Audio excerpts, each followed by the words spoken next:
За би эко ондолын талаар би өөрөө банкны мэрэгчлэлтэй банкнд ажилладаг хүн байгаа. За одоо нөгөө Монгол улсын хэмжээнд тэр манай банкны хэмжээнд тэр эрчим хүчний хэмнэлттэй ногоон бүтээгдэхүүнийг борлуулах бүтээгдэхүүнүүд зөндөө байдаг. За тэрүүгээр эко ондол манай компанитай банктай ногоон зээлийн бүтээгдэхүүнээр хамтран ажилладаг. Хамтран ашиглаж байгууллага байсан. За тэндээс олж мэдээд эко ондолын бүтээгдэхүүнийг судлаад за тэгээд сонгосон байгаа. Манад ер нь суйрлуулж ирэх боломжийн юм байна.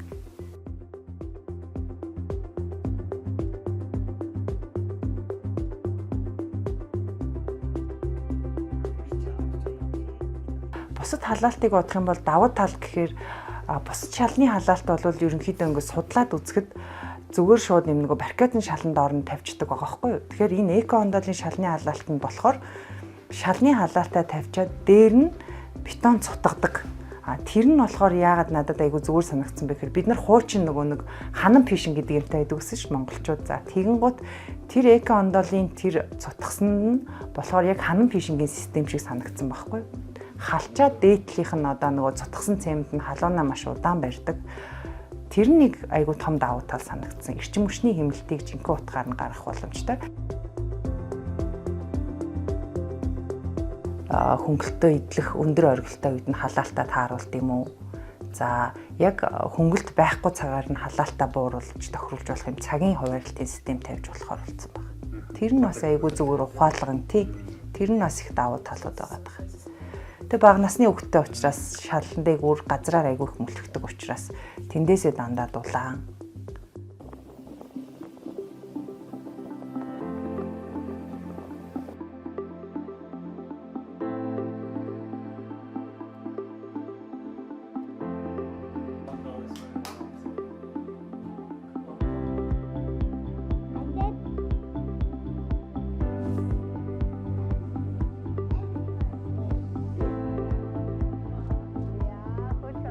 Нэлээ олон өрөөтэй байдаг. Тэгэнгүүтээ бид нар болохоор нөгөө бага насны хүүхдүүдэд агаарт болох зорилготойгоор энэ байшинг барьсан. Тэгэнгүүт олон өрөөтэй болохоор зарим өрөөгөө бид нар ингээд түрээсэлдэг сурагчдын амралтаар ч юм уу, зуны үйлрэлт ч юм уу. Тэгэнгүүт хэсэгчд халаах шаардлага айгүйх гардаг. Бусад шалны халаалт одоо жишээлх юм бол тосоолоор халдаг цахилгаан халаалт ч юм уу, янз бүрийн халаалт чинь нэг системээр нэг тэр чигт нь л халаах шаардлагатай байдаг. Тэнгүүт бид нэр болохоор тэр жоохон сул талтай санагцсан. Өрөөнд нь зориулж өрөөнд нь термостат тавьж чад өрөөгөөр нь удирдах нь одоо эдийн засгийн хэмнэлттэй гэх юм уу. Эко ондолыг бид нэр болохоор яг шөнө орой 9 цагаас хойш өглөөний 9 цагаас хойш нэлээд өндөр дээр нь халчаад энэ маань өөрөө дулаана хадгалдаг учраас яг нөгөө нэг тариф өндөртэй цагуудаараа унтраалттай байх тохирол хийж болдог болохоор тэрүүгээр байдаг.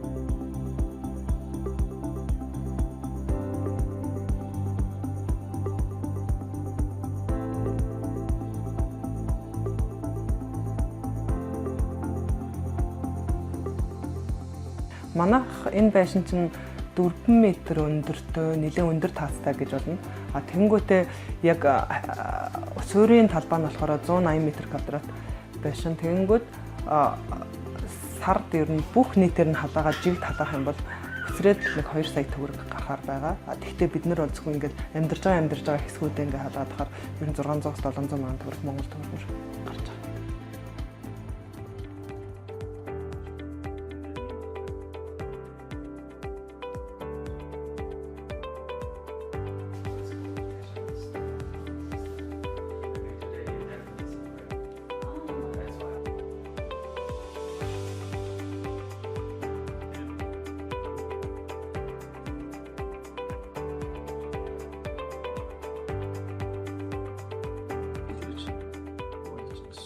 Эко ондолыг суйрлуулахад ер нь хэр санагддаг вэ? Хэлбэр байдгүй.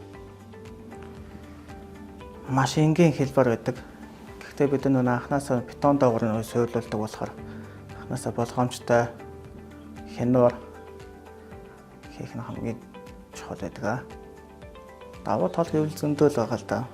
Жишээ нь бусад нэг халаалтын систем бойлор байх юм бол нэг аль тавихад 2-3 хоног болдог. Эко ондол болохоор ямар ч том байшин байсан 1 хоногийн дотор соёлох бүрэн боломжтой. Үүгээрээ цаг хугацааг маш их хэмдэгэ.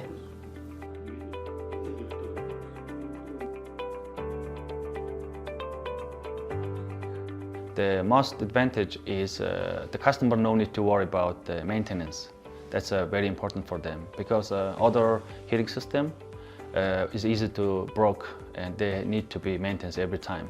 But Econdol, they no need to maintenance. Last few years in Mongolia, everyone wants to have their own houses, and also housing project is keep increasing. So those housing project will be a little bit far from the city, so they cannot connect with the central heating system. So that's why they need a really good solution for them. So it will be definitely market will be increased.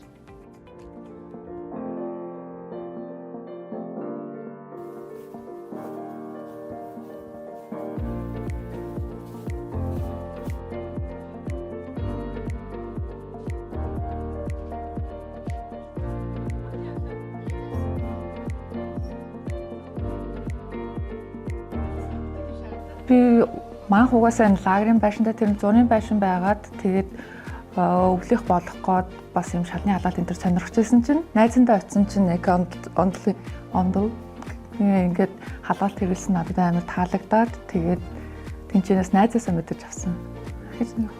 Мэдэж амар амар яагаад тэгэхээр энэ интернет байгаа цагт юу холоос өөрийнхөө шалыг асаагаад унтраагаад халаалтаа нээж хаах боломжтой учраас одоо би байшиндаа байнга ирдгүү ч гэсэн ирэхээр болохоро нэг өмнөх өдөр нь ч юм уу өглөө нь ч юм уу алсаас удирдаад асаачдаг. Тэгээд ямар нэг эвдрэл гэмтэл ямар нэг юм гарч байгаагүй учраас маш өвтгөн тийм хэрэглээд амар байдаг.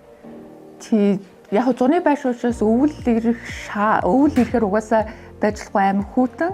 Тэгээд ирэхээр болонгууд нөө хуучны 100-тай энэ 100-аараа дээш ийм 100-тай байсан. Тэгээд 100 бол тэгэл зундаа л ингээд арай гэж халаадаг. Өвөл бол ямар ч ашиглах боломжгүй тийм байсан. Тэгээд одоо ингээд халаал тавиулаад ингээд жилийн дөрвөл болсон даа баяртайгаа.